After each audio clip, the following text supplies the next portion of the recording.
Oui, merci Madame la Présidente. La question de la biodiversité est en train de monter dans les consciences de nos concitoyens.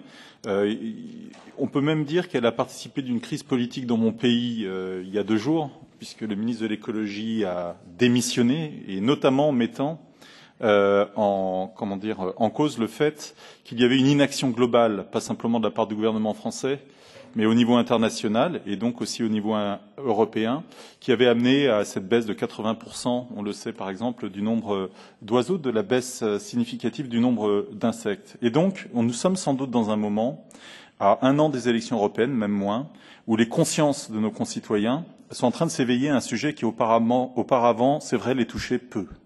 Mais on voit bien que c'est en train de changer, et donc il est très important aujourd'hui de devoir agir. Et de ce point de vue, il est vrai qu'il y a des efforts qui sont faits, et c'est quelque chose qu'il faut souligner et remarquer.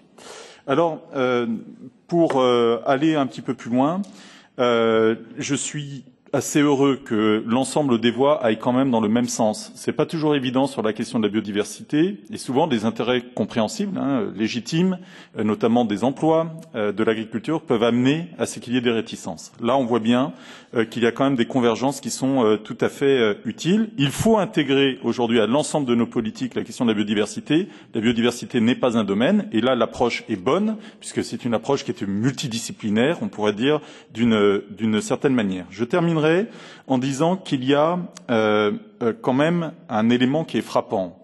Les COP sont généralement des moments utiles, mais qui ne sont pas assez suivis d'effets. Et les COP, on le voit, ont généralement des objectifs sur lesquels nous sommes tous en retard par la suite, voire même que nous régressons dans certains domaines.